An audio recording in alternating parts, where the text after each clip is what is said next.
Well, hello everybody, Roger here, and welcome to my channel, Rogers Reads. So today I am doing part 3 of my July wrap-up, and I believe I ended up reading 15 books total this month, and I decided to break it into 3 parts, although the first 2 videos have went on a little bit longer than I had planned, so I've got to try to keep it a little bit shorter, but I do have a tendency to ramble. So anyway, on to the wrap-up. So the next book that I read in July was entitled Midnight at the Bright Ideas Bookstore, written by Matthew J. Sullivan. Now, I love me a book about bookstores and other bookish things, so I was really happy when this little gem of a book crossed my path. So judging by the bright, happy-looking cover, I guess that this would probably be like a cozy mystery with lovable characters and a somewhat gentle plotline. Well, there was nothing cozy about this book. It just goes to show that one indeed cannot judge a book by its cover. So, Midnight at the Bright Ideas Bookstore follows Lydia Smith, an employee at, you guessed it, the Bright Ideas Bookstore. Now, there's a group of lonely and maybe a little bit eccentric regulars whom the bookstores refer to as the Book Frogs. So one night, while Lydia is working, Joey Molina, one of the quieter and more sensitive of the Book Frogs, ends up killing himself in the bookstore's upper room. But Lydia's life becomes unglued when she discovers a picture in Joey's pocket. A picture of her at her 10th birthday party. A picture that nobody should have or even know about, because you see, Lydia is on the run and has been ever since she was a child. Now living her life using a fake name and have severed all past connections. Now, as it turns out, Lydia was Joey's favorite bookseller, and as such, he bequeathed his meager worldly possessions all to her, mostly books that she herself had sold him. But when she started looking through the books, she noticed that the majority of the books were defaced in a strange and disconcerting way, which, as Lydia discovered later on, contains a hidden coded message specifically for Lydia. So as Lydia untangles the mystery of the defaced books and of Joey's suicide, in so doing, she unearths long-buried memories from her own very violent childhood, namely those of the Hammerman, a murderer who came into Lydia's life long ago. And because of this, she finds herself reliving an experience that still chills her to the bone and haunts her nightmares. Now, her nerves are frayed even further by a couple of things. First, there's the reappearance of a childhood friend.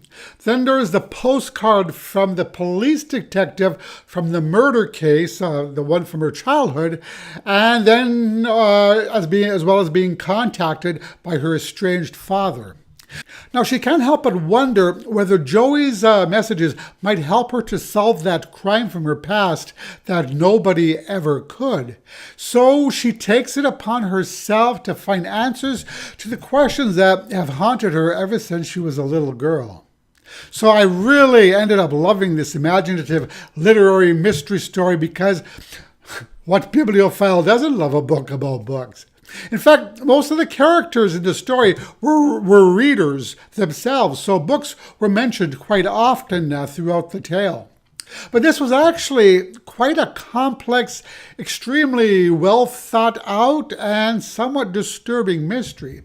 So I really love how this suspenseful story unraveled slowly, feeding us bits of information only a little at a time, which managed to keep me glued to the book as the puzzle pieces slowly came together. So as such, this clever little book had layers upon layers, weaving in and out of both past and present events, and really kept me guessing and engaged right until I turned the last page. So this was one of those novels where various seeming minor events and plot threads are tied back into the main story in extremely intriguing ways, and the ending was very satisfying as well. So all in all, I loved this book, and I ended up giving it 5 stars. So the next book I read in July was entitled Liam Davis and the Raven by Anita Sunday. And this was actually a gay romance that I read. So yes, this is yet another gay romance book that I read in July. It's kind of a modus operandi for me that when I travel, I write all day, eat dinner, and then curl up in bed with a gay romance. So anyway, Liam Davis and the Raven. It's a new adult male romance that follows Liam Davis, a serious student journalist, writing a political column for the campus newspaper or campus magazine called The Scribe. Now, Liam's goal is to eventually apprentice at his father's firm. So that being said, his life is almost completely focused on his career in journalism. So, much to his horror, the editor of The Scribe forces him to relinquish his politics page and instead reassigns him to the campus party page.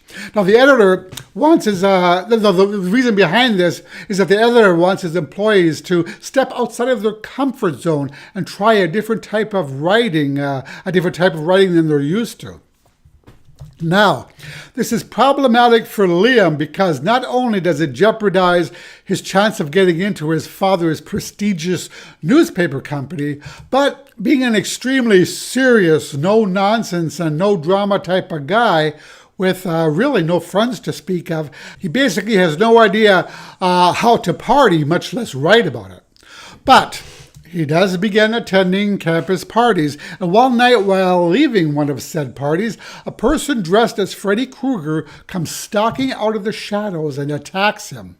Now, luckily, the Raven, who is a well-known campus vigilante, comes to save the day. And now nobody knows who the Raven's identity is because he always wears a mask. Now, what's interesting is that this vigilante has been getting hate mail sent to the Scribe's opinion page. And now Liam takes it upon himself to find out who the Raven is so that he can warn the person of the potential danger. So along the way, due to his research into the Raven's identity and his new party-going agenda, he ends up making some friends and meets someone who may turn out into much more than a mere friend. So in this way, the book is kind of a sexual self-discovery tale in which Liam begins to question his own sexuality, though he hasn't given it too much thought up to this point. So what I found really interesting about Liam's character is that he is blunt, honest to a fault, insensitive, standoffish, kind of detached, even maybe a bit clinical, with absolutely no social skills whatsoever, but with a keen critical eye for observation. Though it took me a little bit to warm up to his character, and I really did warm up to him, he ended up being quite an endearing character, and I really loved his deadpan humor throughout the book. It was also lovely to watch his sexual awakening as he began to have deep feelings for someone, in this case a boy, for the first time ever. So the entire book is told from Liam's point of view, which made the story all the more fun. So in this book, Liam not only discovers love for the first time, but also true friendship and devotion within friendship. Now, true to this author's form, there is a romance in this story, but of course it is an extremely slow burn one. One of my favorite tropes, to be truthful. I really loved watching Liam's evolution from a clinical social misfit to that of a passionate lover, though before declaring that he was gay, he decided that he needed to gather more data before drawing a definite conclusion. But the romance is not the only theme to this story. There is also a mystery to be solved. And the mystery, who is the Raven? And why is somebody out to get him? And who is behind all the recent hideous attacks on campus? Now, as with most mysteries, one has to be careful not to say too much, lest one ventures into spoiler territory. I'll just say that I loved this humorous, uplifting, and entertaining book with its quirky, adorable characters and compelling plot. And the romance between, well, I'm not going to tell you who, the romance in this book was super sweet. So in my opinion, Anita Sunday has hit yet another home run for me. So the next book that I read in July was entitled The Midnight Twins by Jacqueline Michard. Now, this was one of those books that was on my TBR for the Booktubeathon and follows Meredith and Mallory Bryn, identical twins, but who don't share the same birthday. That's because one was born just before midnight on New Year's Eve, and the other was born just after midnight on New Year's Day. So though they are mirror images of each other, they are very different personality-wise. Meredith is outgoing, bubbly, a cheerleader, while Mallory is more of a loner. She's more serious and also a jock. She's a soccer player. Yes, I do believe a soccer player. Now, the book dives pretty deeply into the idea of twin telepathy, and the twins even have a unique language shared with just the two of them, which has been part of them for as long as they can remember. Ever since they were little kids, or practically out of the womb, this language has been there between both of them. Additionally, they share the same dreams, that is, nighttime dreams, until recently, that is. So just before their 13th birthday, both of their dreams began to change. Mallory dreams of a horrid house fire that threatens her family and traps her in deadly flames.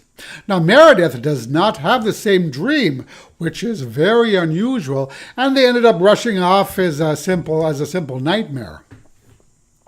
However, a few days later, the house fire nightmare comes true, with Meredith and Mallory barely escaping with their siblings in time. And from that moment on, their lives changed forever. Mallory's premonition turns out not to be just a fluke or a one-time event, and her dreams start taking a darker turn and become more and more disturbing and frightening. Then, her sister, Meredith, starts dreaming of the past, and both of their premonitions come clashing together and completely change their lives, especially when they reveal horrid and heartless acts performed by someone they've known all their lives.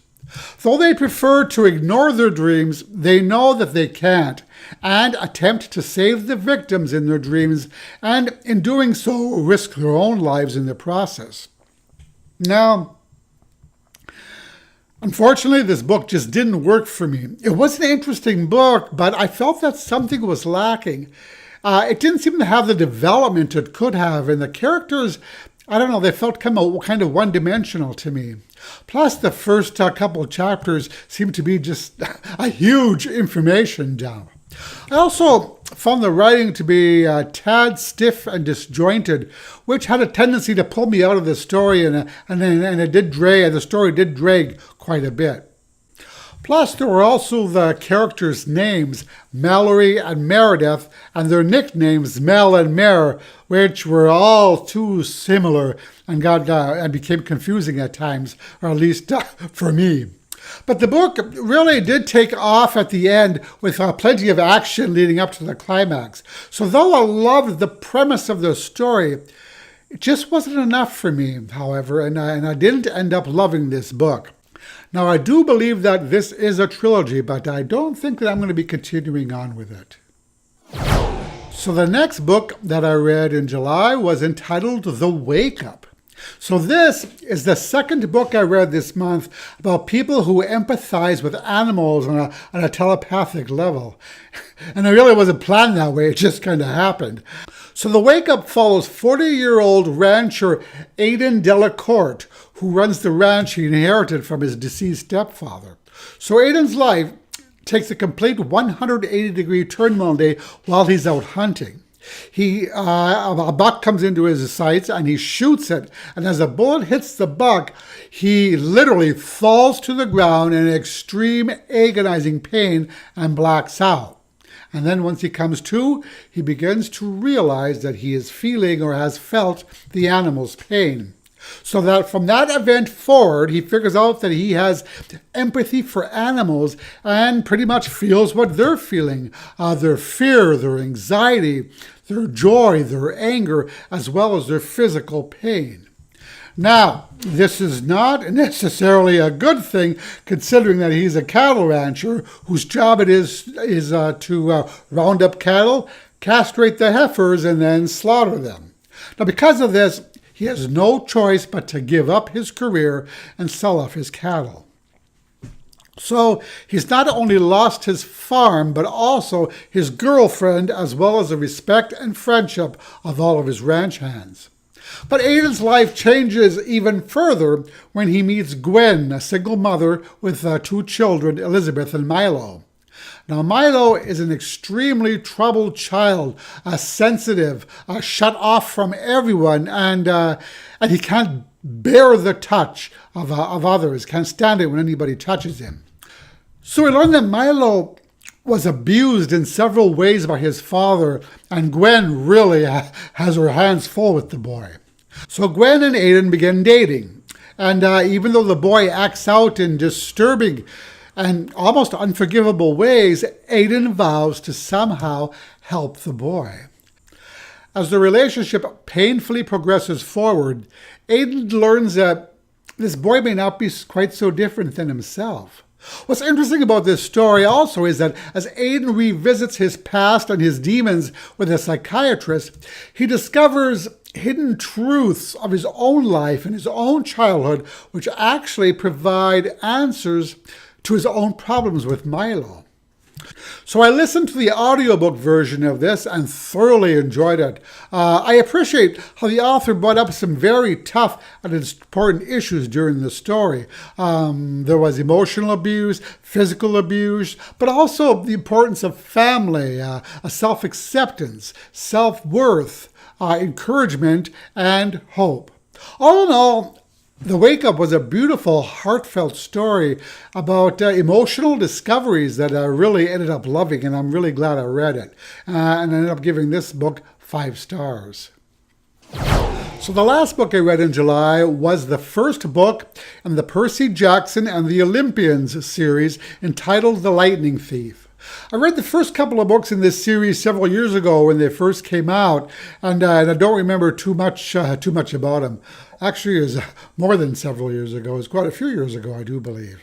So anyway, I wanted to reread this series since I want to continue on with a couple of the other series written by Rick Riordan, and figured that I probably should read the Percy Jackson and the Olympians series first. So for those of you who haven't read this book, it follows 12-year-old Percy Jackson who, after one of his teachers transforms into a terrible monster and tries to kill him, learns that he is a half-blood, meaning that he's half human and half god, and that his father is one of the 12 Olympian gods, though we don't learn until later on in the book which one. He also learns that his best friend in school, Grover, is actually a satyr, which is a half human and half goat. So when Percy's mom finds out what happened to him at school with the evil teacher creature, she and Percy hop in the car, and she takes him to Camp Half-Blood, a camp for demigods, the half children of gods. Oh, and on the way to the camp, there is a fierce battle with a Minotaur as well. So, while he's at camp, there's an unthinkable crime. Someone has stolen Zeus's lightning bolt, and unless the bolt is returned to him by the summer solstice, the gods will engage in a catastrophic war amongst themselves, resulting in the potential destruction of life on Earth. So, now, along with the help of the satyr and the daughter of Athena, Percy journeys across the United States to find the thief. Along the way, he has to face a host of mythological monsters and old gods, all determined to stop him. So I ended up loving this book as I did the first time I read it. This has everything that I love in a story. Great characters, awesome villains, and plenty of non-stop action. I really can't wait to get to the next one in this series, and I ended up giving this book 5 stars. So, how about you? What interesting books have you read in July? So I think that's about it. I really thank you so much for watching, and I really appreciate all of your support. And if you like this video, I would really appreciate it if you click the thumbs up icon. Also, if you'd like to be notified when I release new videos, please tap the subscribe button. And that's it. Roger and out. Bye-bye.